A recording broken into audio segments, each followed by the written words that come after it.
bilah itu bisa dibikin pakai apa sih? Ya, sebagaimana sih layaknya sebuah bilah? Saksikan dan jangan lupa like, share, and subscribe.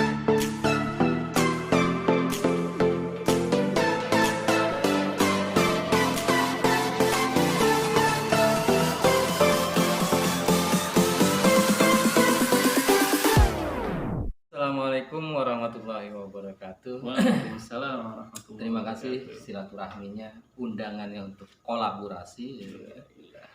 Kita bicarakan tentang bilah ya Ustaz. Iya, iya, iya. Saya akan berusaha menjawab apa yang saya tahu, Mhm. apa yang pernah saya dapatkan, dan menurut saya nih. Gitu. Jadi saya disclaimer nih, ya kan. Jadi apa yang saya sebutkan nanti bukan suatu kebenaran mutlak, gitu kan. Dan juga Masih boleh didiskusikan ya? masih bisa didiskusikan dan bukan menyalahkan gitu loh. Apa yang saya anggap A bukan berarti yang B salah gitu loh. Mungkin saya juga belum tahu karena saya juga banyak yang belum tahu. Judulnya sharing aja gitu. Sharing aja. benar. Sharing aja.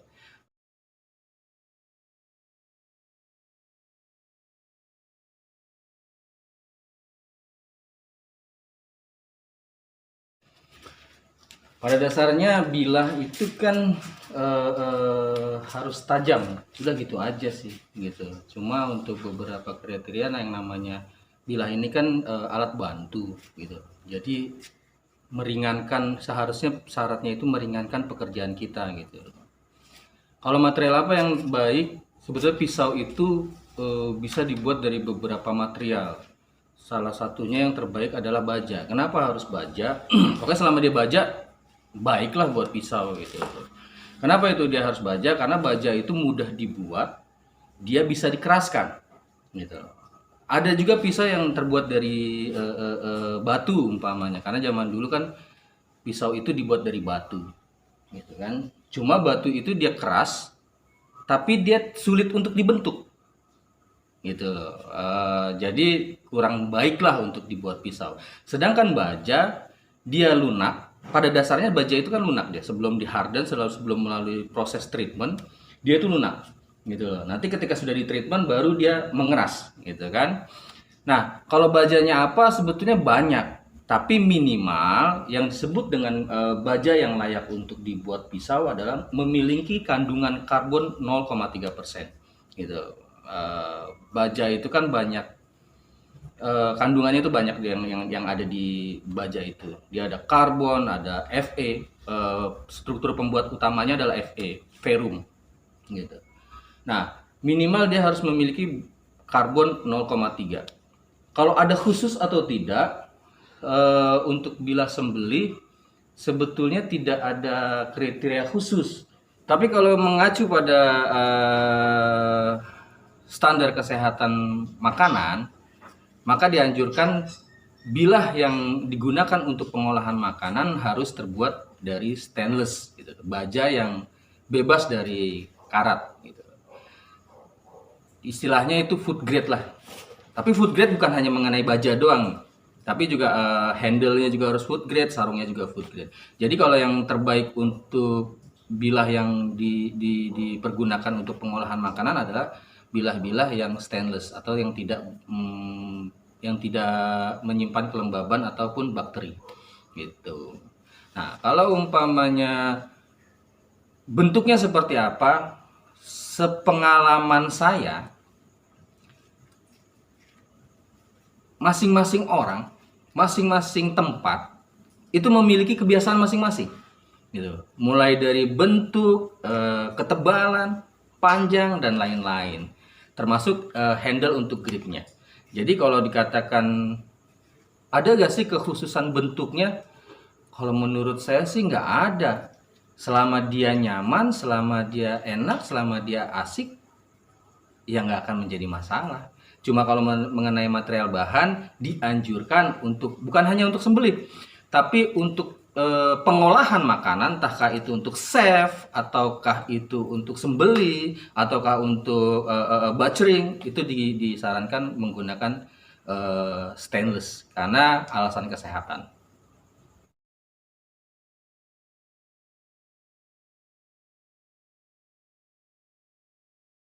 Bedanya antara baja karbon biasa dengan stainless itu hanya kandungan kromiumnya. Pada dasarnya baja itu kan dibagi atas beberapa golongan berdasarkan kandungan chemicalnya. Baja yang memiliki krom di bawah dari 11%, 10,5 sampai 11% itu tidak bisa disebut dengan stainless. Sedangkan stainless minimal syaratnya dia harus memiliki krom lebih dari 10,5% dari seluruh kandungan bajanya. Nah, yang membedakan stainless dengan karbon dari chemical itu kan tadi kromiumnya. Tapi kalau dari fungsinya atau dari penggunaannya, yang membedakan adalah nanti daya tahan terhadap kelembaban atau korosinya, gitu loh. Sebetulnya baja-baja limbah itu tidak menjadi masalah selama dia baja, ya kan? Syaratnya baja itu memiliki karbon 0,3% tadi. Cuma pada baja-baja limbah, baja-baja yang sudah diolah, otomatis dia kan sudah harden, gitu loh. Karena disesuaikan dengan kebutuhan hardennya masing-masing. Umpamanya baja per dengan baja klaher, umpamanya kan. Baja per itu sudah didesain sedemikian mungkin memiliki kelenturan yang lebih, sehingga dia sudah diharden sesuai dengan kebutuhan kelenturan si per itu.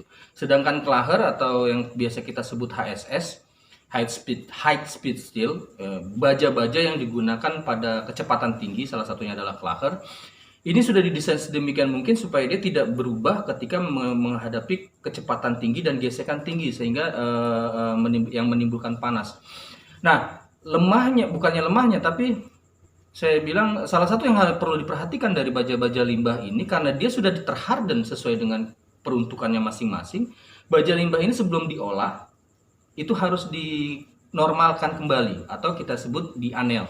Itulah salah satu kelebihan daripada baja dibandingkan dengan material lain yang digunakan untuk bilah gitu. Kalau batu kan kita sudah tidak bisa menganel lagi gitu, karena dia sudah keras. Tapi baja meskipun dia sudah harden, sudah tertreatment, dia bisa kita lunakkan kembali dan kita bisa olah kembali, dan lalu kita treatment kembali sesuai dengan peruntukan kita, gitu loh. Umpamanya baja per, katakan per itu memiliki kekerasan, ketika dia menjadi per, dia memiliki kekerasan di 53 HRC. Apakah ketika kita gunakan bilah dia baik di 53 HRC? Tidak juga, gitu. Karena bilah kan tidak membutuhkan kelenturan lebih umpamanya, gitu. Bilah membutuhkan umpamanya kalau pada bilah potong itu kan yang kita andalkan adalah edge retention, gitu. Jadi meskipun per itu pada dasarnya umpamanya di 52-53 HRC, tapi ketika kita buat bilah kita bisa tinggikan HRC-nya karena kita tidak membutuhkan kelenturan itu sendiri, gitu. Buat wawasan saya dan teman-teman juga nih, kira-kira ada nggak sesuatu yang mudah sekali membuat bilah itu berkarat, sehingga kalau kita tahu kan kita bisa menghindarinya nih. Dan sekaligus apa nih kira-kira yang bisa juga untuk membantu kita merawat bilah sehingga bilah ini tidak mudah berkarat. Kira-kira apa nih tipsnya nih dari Bang Elmi? Kalau pada baja-baja yang mudah berkarat atau baja-baja yang memiliki alloy rendah, ya kan, ya tadi di luar stainless lah gitu loh, atau alloy rendah, dia rumusan karat itu kan Fe plus air atau asam atau garam. Jadi yang bisa membuat berkarat itu adalah air, garam, dan asam. So hindari bilah itu dari kontaminasi hal ini. Air, asam, dan garam. Udara ini mengandung air. Udara. Sarung kulit mengandung garam, asam, dan air. Karena kulit itu bisa menyerap kelembaban. Gitu kan. Jadi kalau bisa untuk penyimpanan lama, dalam jangka lama, itu bilah dilepas daripada sarungnya. Dalam penyimpanan lama penyimpanan lama gitu loh. Agar dia tidak terkontaminasi dengan kulit itu yang bisa menyerap air, dan kulit itu ketika penyamakan dia menggunakan garam dan asam. Nah, selain itu juga kita bisa meminimalisir karat itu dengan menggunakan memolesi dengan apapun chemical yang mengandung oil base, gitu, berbasis minyak. Karena minyak dan air ini selalu bermusuhan. Gitu. Apapun lah, dia mau minyak Singer kayak biasanya, ya kan, ataupun intinya sih sebetulnya minyak-minyak yang bening. Karena saya pernah menggunakan minyak yang ada warnanya kayak WD, dalam penyimpanan lama itu malah kuningnya itu meninggalkan bekas. Gitu. Jadi minyak-minyak yang bening lah, gitu loh. Ada minyak zaitun, ya kan, yang terus ada, nah sekarang tuh katanya ada wax, ya kan. Yang bagus sih sebetulnya dilapisi dengan satu wax tuh, namanya ada tuh bagus tuh, namanya Renaissance wax, gitu loh. Dia wax yang memang digunakan untuk melindungi bilah-bilah atau benda-benda purba.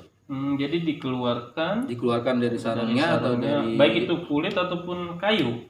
Kulit, kayu, ataupun dalam penyimpanan lama ya. Dalam penyimpanan lama ini, penyimpanan lama. Kalau dalam penyimpanan sesaat sih, kalau atau saat penggunaan, kalau bisa setelah digunakan dibasuh dengan air lalu dikeringkan.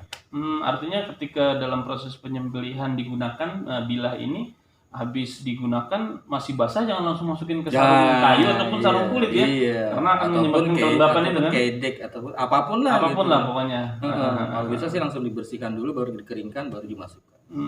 Dengan penggunaan plastik wrap itu? Iya, biasanya kan diminyakin dulu sehingga lalu di plastik wrap gitu. Fungsinya ya supaya tidak mudah menguap sebetulnya si oilnya itu, minyaknya.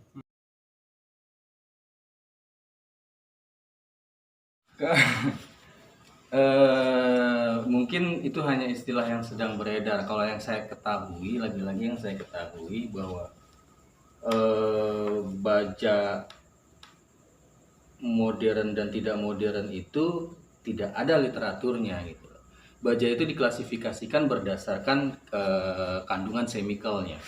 Salah satunya adalah yang tadi, perbedaan dari kromium akan membedakan antara karbon dengan stainless gitu loh, atau alloynya gitu.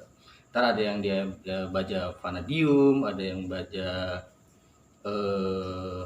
nikel steel, kita sebut nikel steel, ada carbon steel, ada yang stainless steel gitu.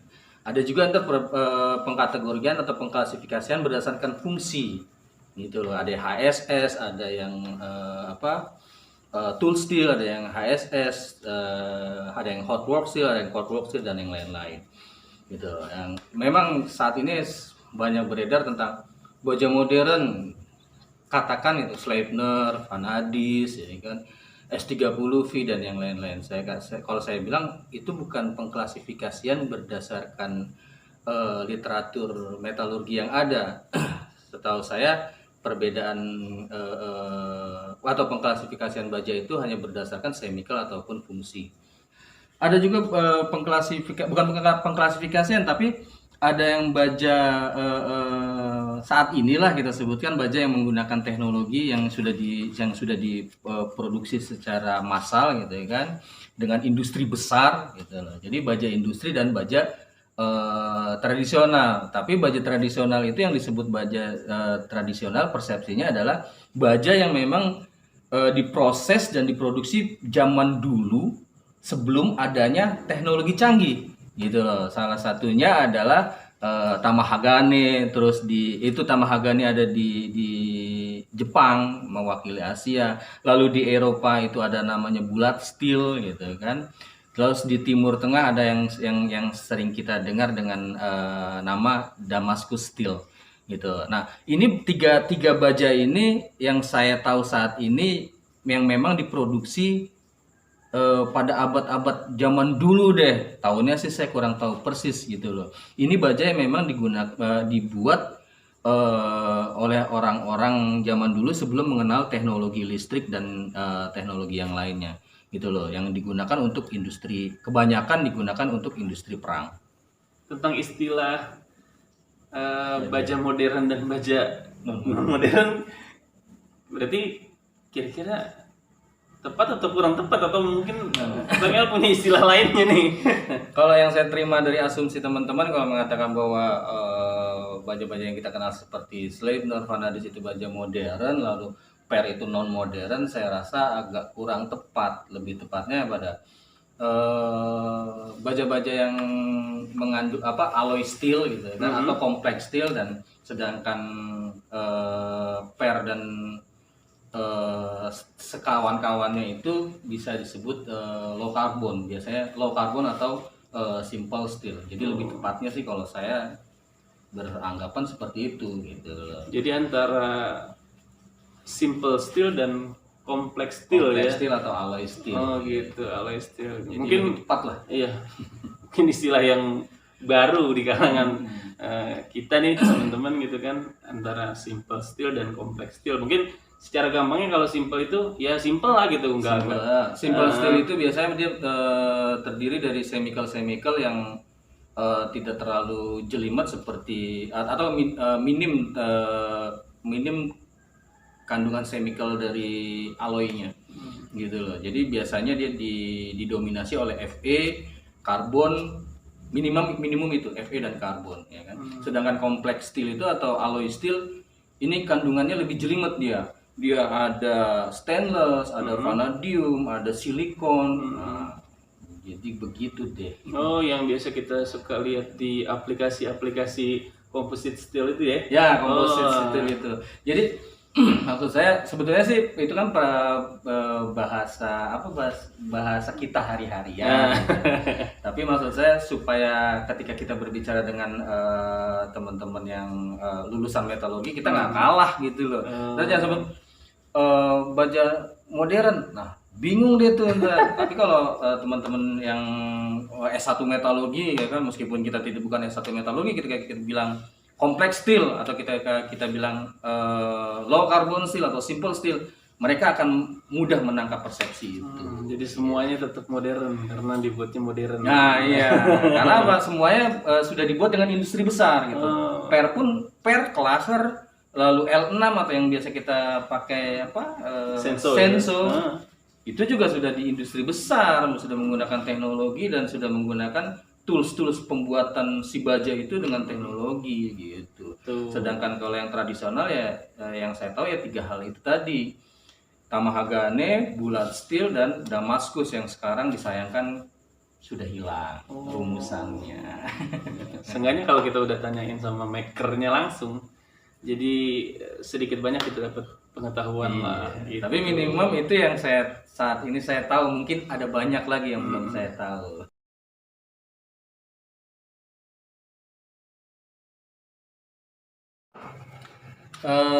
Salah satu simple steel itu ada 1045, biasanya depannya itu ada 1045, lalu ada 1060, terus 1095, dia masuk kepada simple steel gitu. Nah, kalau yang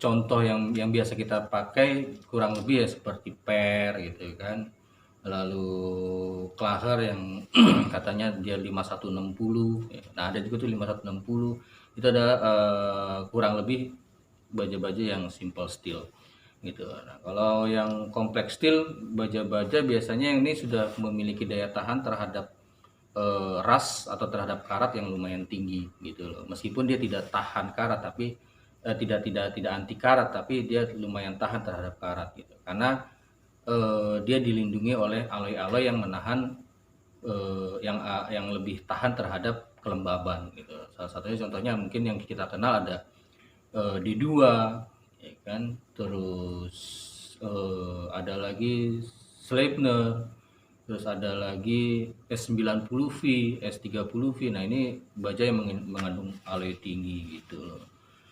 Terus ada lagi yang namanya stainless. Nah, stainless ini mengandung alloy terutama krom, dia lebih tinggi daripada carbon steel tadi, high carbon steel tadi atau complex steel tadi gitu.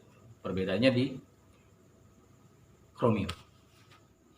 Nah, kalau umpamanya dari baja-baja limbah atau baja-baja yang sudah pernah dipakai sebelumnya, kurang lebih kayak spring gitu kan. Spring itu ada yang dari mulai per Tronton lah, lalu ada Unimog lah, lalu ada lagi Willis, ya kan, Andong, gitu.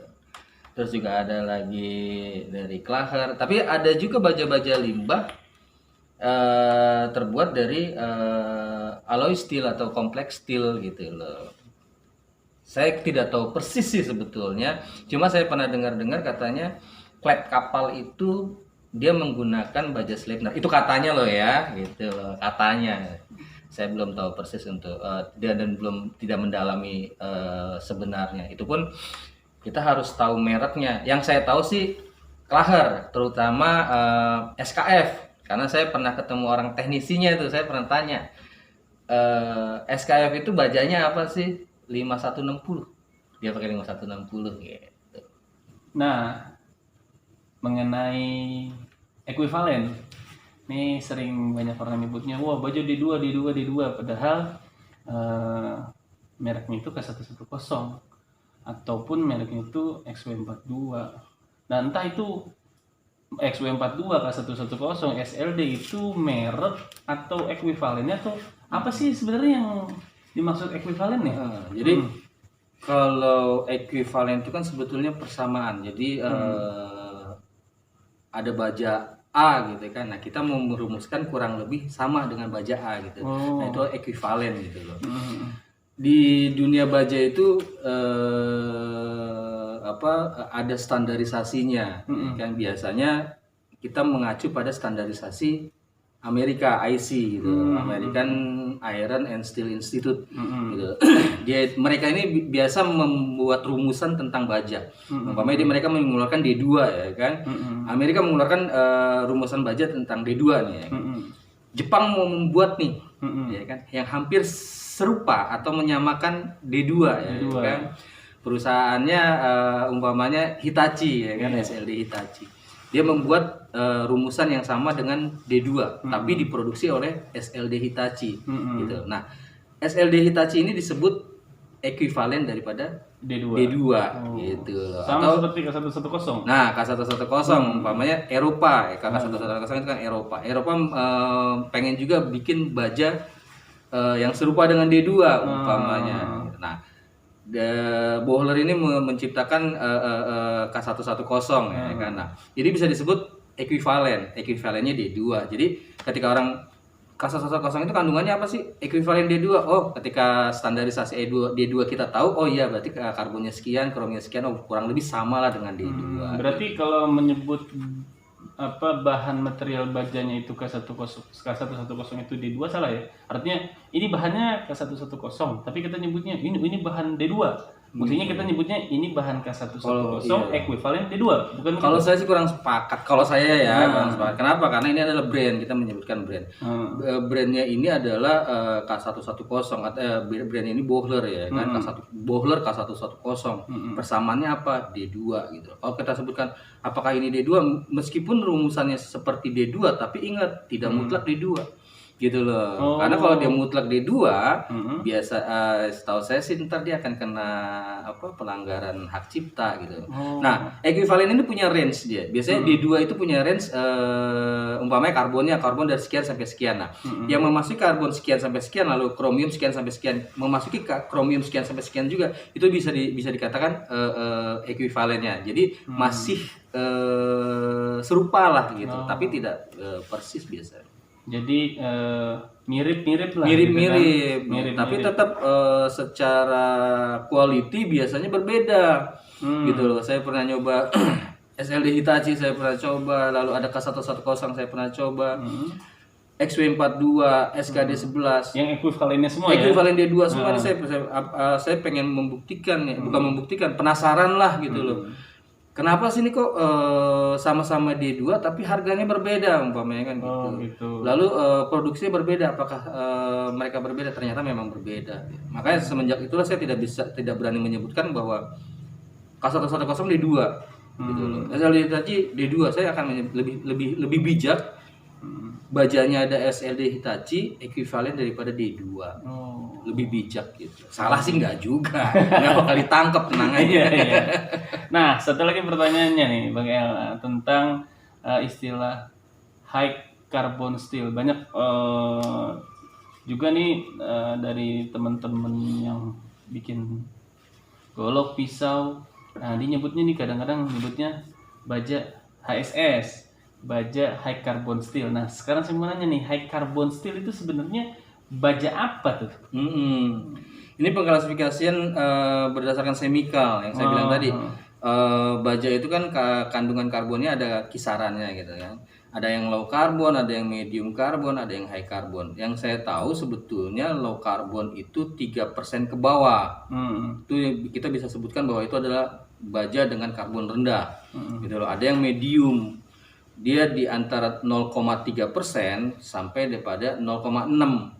Nah, kalau high carbon steel dia minimum harus mempunyai kandungan karbon 0,6. Itu berdasarkan literatur metalurgi. Gitu loh, scientific metalurgi, ilmu tentang metalurgi. Jadi bukan persepsi saya itu. Jadi karbonnya 0,6, baja apapun karbonnya di atas 0,6 bisa kita sebut high carbon steel bisa.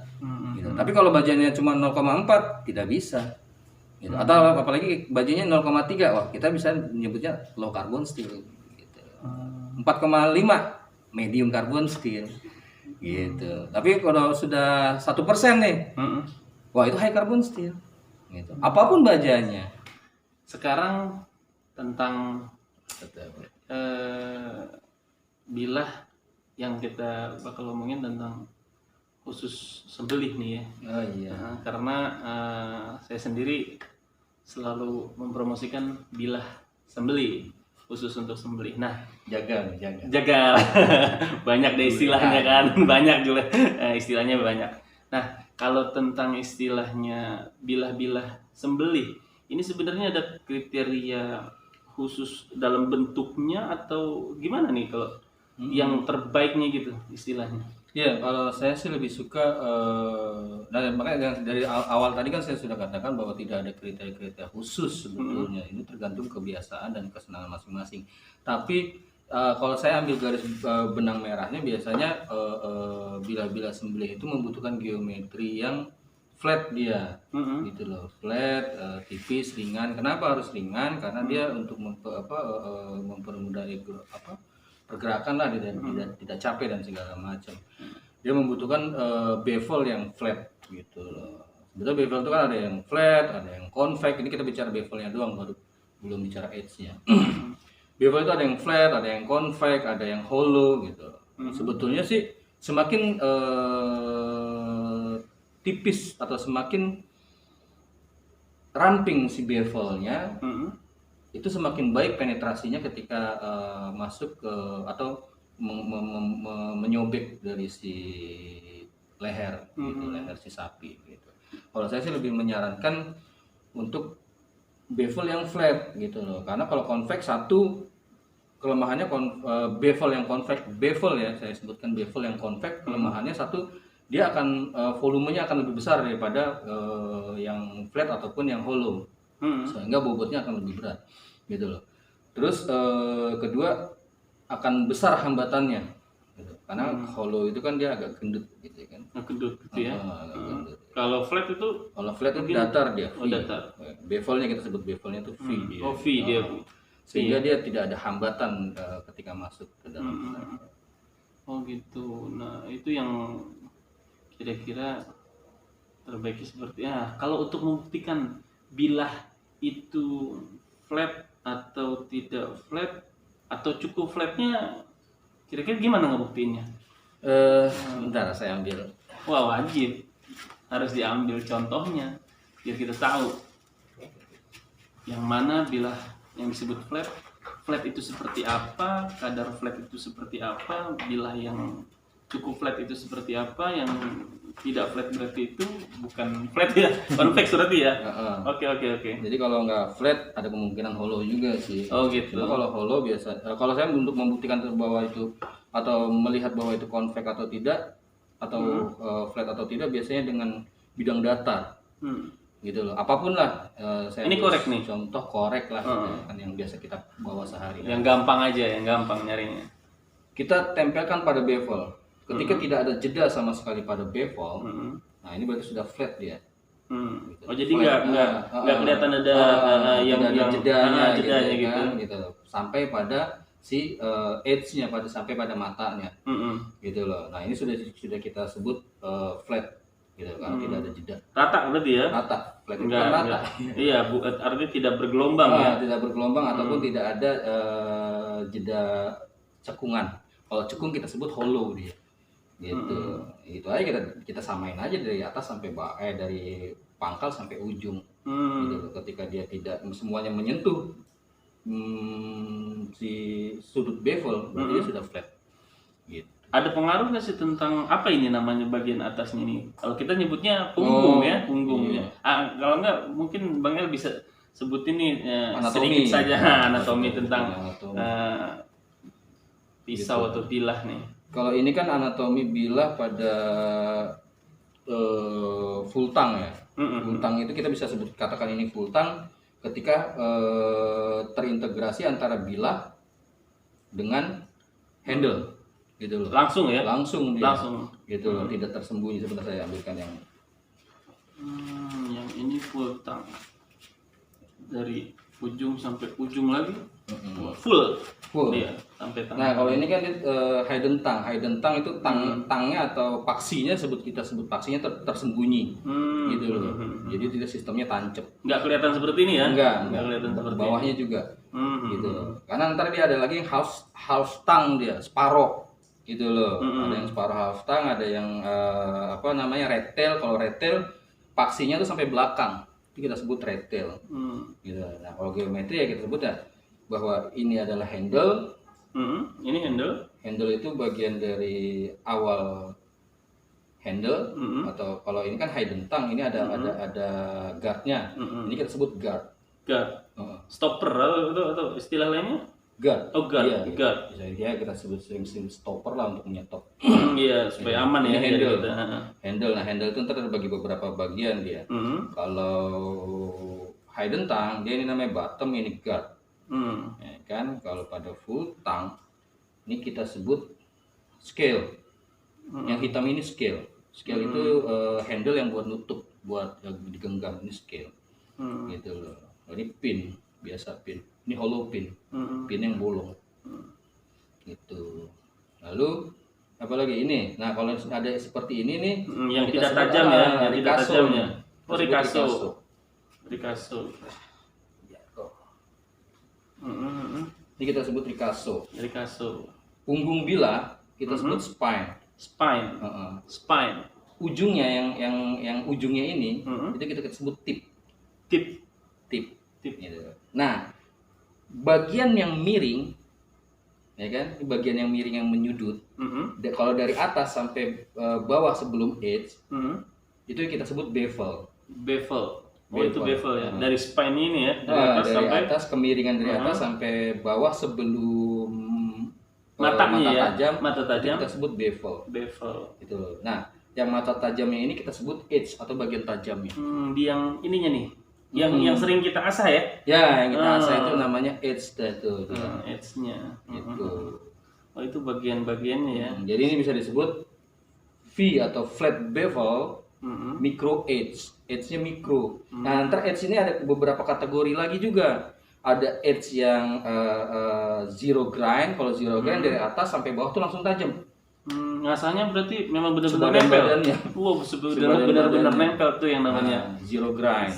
Zero grind. Kita sebut biasanya V grind zero flat bevel zero grind. Gitu loh. Kalau ini kita sebut V grind atau flat bevel micro edge karena ada mikro kecil. Nah, edge ini nanti ada yang convex juga, ada yang flat juga. Si edge-nya ini. Ada yang zero grind. Nah, kalau antara yang zero grind itu dengan yang micro edge ini kan ada micro edge. Nih ya, ini bedanya apa ya? Atau fungsinya apa nih kalau ada micro edge ini? Padahal istilahnya bevelnya ini sudah flat ya, sudah flat tapi di bawahnya itu ada kecil banget itu disebutnya apa tadi? Micro edge. Micro edge itu itu ada fungsinya atau memang hanya sekedar pemantas saja atau gimana? Gitu. Jadi kalau micro edge ini sebetulnya dia penampang supaya dia lebih kuat gitu loh. Untuk ketika dia menghadapi khususnya benturan. Dalam dunia sebelah juga seperti itu ya? Iya, karena kan dunia sebelah kadang-kadang kita kebentur tulang, kadang-kadang kita juga kebentur dengan batu apa segala. Ataupun saat menggesek itu ya? Betul. Jadi dia memiliki daya tahan lebih. Saya pernah berdiskusi dengan salah satu mentor dari sertifikasi SKKNI. Saya bilang, di dalam SKKNI itu kan disebutkan bahwa sudut terbaik untuk bilah adalah 25 derajat. Saya bilang, kenapa nggak 15 derajat atau kenapa nggak 10 derajat? Karena lebih ramping atau lebih rebah di sudut itu, berarti lebih tajam. Dalam proses penyembelihan kan nggak cuma butuh tajam, tapi juga butuh daya tahan. Betul. Jadi kalau umpama tajam tapi mudah rusak, untuk apa dia? Gitu. Yang penting tajam sudah cukup, gitu loh. Tajamnya cukup maksudnya, tajamnya sudah cukup merobek, ya kan? Dan dia bisa bertahan.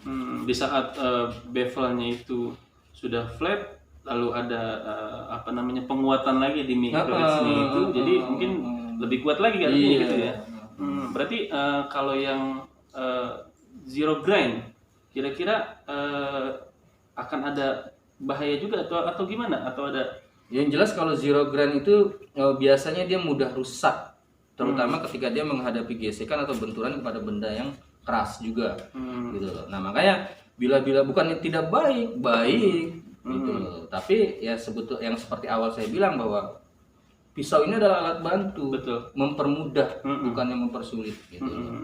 Kalau dia terlalu rentan terhadap benturan atau terlalu rentan terhadap kerusakan, berarti dia kan justru akan mempersulit. Gitu. Selama dia mempunyai micro edge tapi dia mampu bertahan dan tajamnya masih mumpuni, kenapa tidak? Iya kan? Ya, tajamnya bisa nih pakai micro edge, gitu kan? Karena apa? Di micro edge ini kan juga ntar ada sudutnya, gitu loh. Tapi dia memiliki penampang.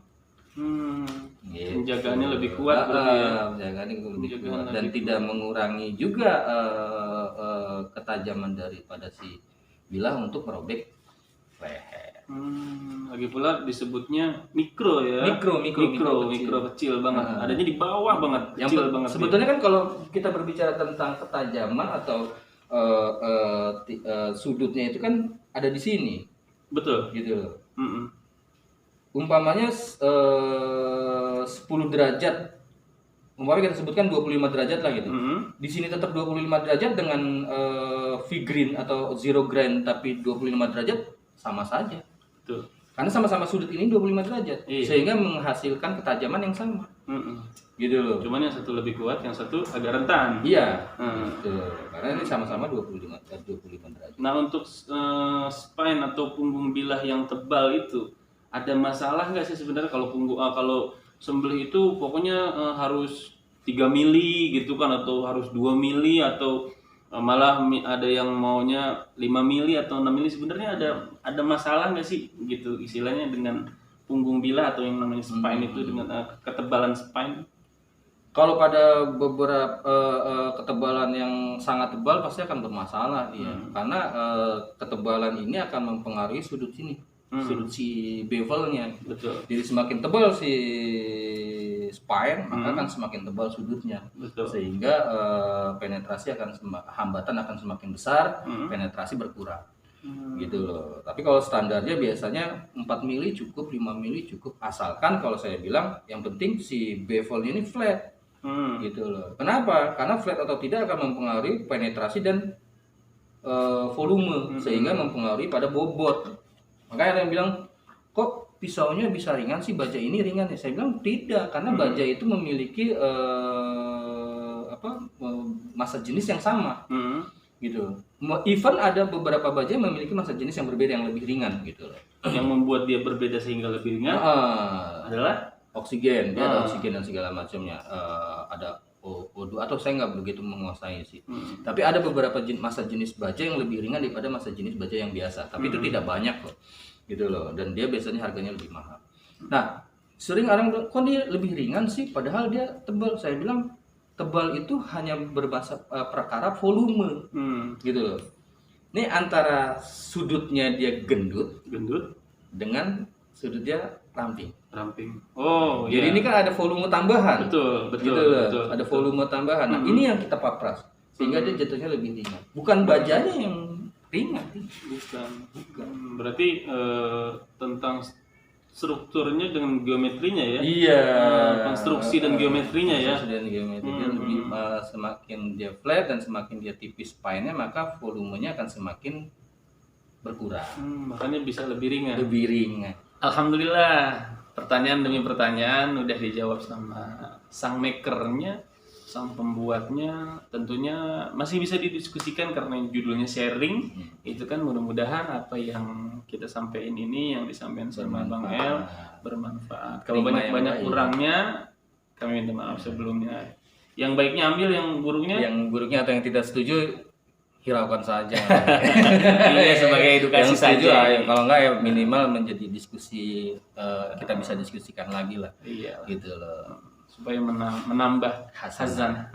pengetahuan kita tentang dunia bilah agar juga membantu dalam proses penyembelihan gitu ya Bang El. Makasih banyak sebelumnya dan kita bakal ketemu lagi di episode video-video lanjutannya. Jangan lupa untuk subscribe Like YouTube-nya and comment. Bang El. Apa nih nama YouTube-nya Bang El? Elmanef. Elmanef. Dan juga jangan lupa buat subscribe, like, comment, share untuk channel SDP Sedap Dipandang Production. Sampai ketemu lagi dan sampai berjumpa lagi. Wassalamualaikum warahmatullahi wabarakatuh.